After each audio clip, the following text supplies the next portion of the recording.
the Philippine Islands.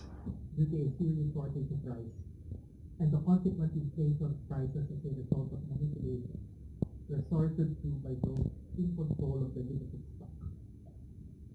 This would lead to calls for the nationalization of the rice trade in the years that followed.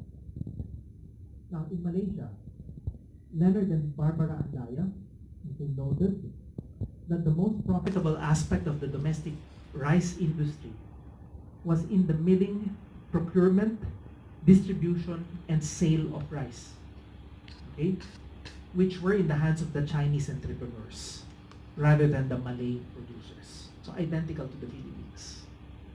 Okay, so this is another parallelism which requires further research. I find it quite interesting.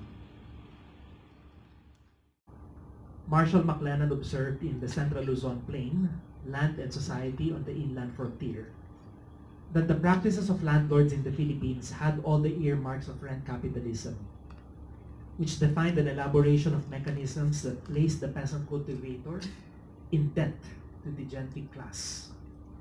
So he further explained that in a society characterized by rent capitalism, landlords are less concerned with stimulating high crop yields than in elaborating means to increase their rent yields. In other words, nilulubog sa utang yung farmers. Mas malaking kinikita sa interest ng utang kaysa dun sa actual na tumutubo sa lupa. Okay? So it is easier and less troublesome to increase their income by expanding their control of labor than by attempting to instill their tenants with progressive farm management techniques. This is where you also find some difference with the Malaysian experience. So it was a similar scenario in Malaysia where debt accumulated because Malay farmers owned land that could be pledged as collateral for loans. Okay, so nalulubog sa utang. Additionally, poverty was caused by affluent lifestyles, attitudes, small profits from agriculture, and low wages that led to an increase in the frequency of Malay borrowing.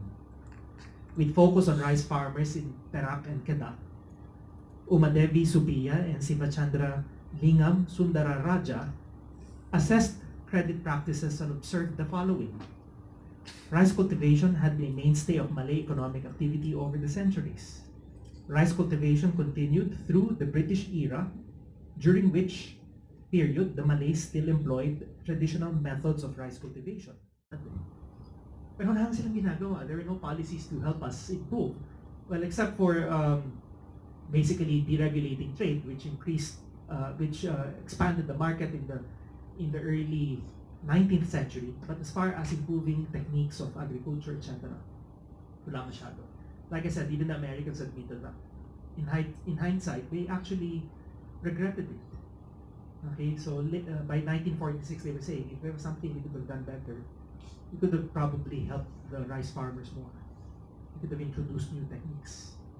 Okay, anyway, but well, ito yung difference. High capital requirements to cultivate large areas of paddy fields led to the farmers' dependence on foreign creditors, primarily the chetar or chetar. What's a chetar? You seem to know, Mr. Faronda. Bombay. Okay, the chetars call themselves Bombay. Exactly the same word we use. Sila mismo yung tawag nila. Ano yan? Kanino ka umuutang? Sa Bombay. Okay, pero sa academic papers, chetar tawag sa kanila. Okay, anyway. Palahap movement, or later on, the hukbong mapagpalaya ng bayan. These are well-organized peasant movement with weapons, going after landowners. Okay, yun ang kaso sa Pilipinas. But such kinds of unrest were not prevalent until the 1930s. Okay? Malaysia never had such kind of unrest. Hindi sila nagkaroon ng peasant unrest like we had in the Philippines. Okay? But it doesn't mean that there was no unrest at all. There was no resistance against oppressive conditions in the countryside. In fact, one of my favorite books is James C. Scott's Weapons of the Weak, Everyday Resistance, which was actually based on his field work in Kedah, Malaysia. Okay, so doon niya nakita na wala man ditong major agrarian unrest, maraming ginagawa yung mga tao na maliliit na bagay which would constitute resistance. So these were described as ordinary weapons of relatively powerless groups such as foot dragging, dissimulation, false compliance, pilfering, parang petty theft, feigned ignorance, slander, arson, sabotage, and so forth.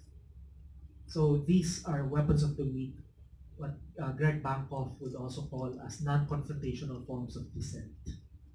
So there was resistance, but in subtle ways, okay, that sometimes would not even be noticed, okay, by the target of the resistance, but which nonetheless would give some emotional or psychological comfort to whoever was resisting, that somehow he or she was able to resist.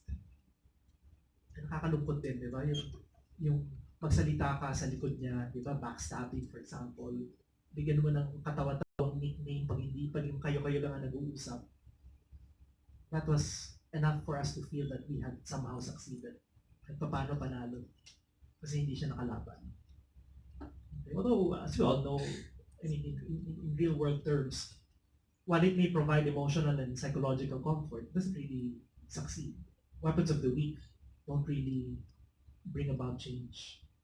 Okay, but nonetheless, again, it gives some comfort to those who are really powerless.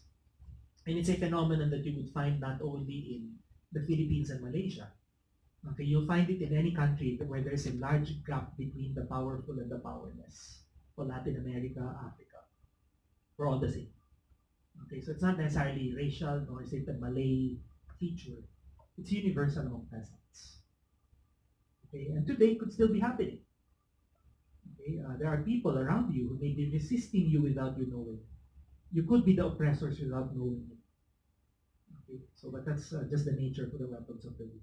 Well, it is apparent that there are indeed many parallelisms between both nations, and among those determined through this study were that both nations depended on rice imports due to the insufficiency of production to meet local demand, the low social standing given to rice farmers, insufficient beasts of burden, okay, aggravated by reindeer pest, Chinese control of the rice retail, and the heavy indebtedness of the rice farmer, and the presence of everyday forms of resistance.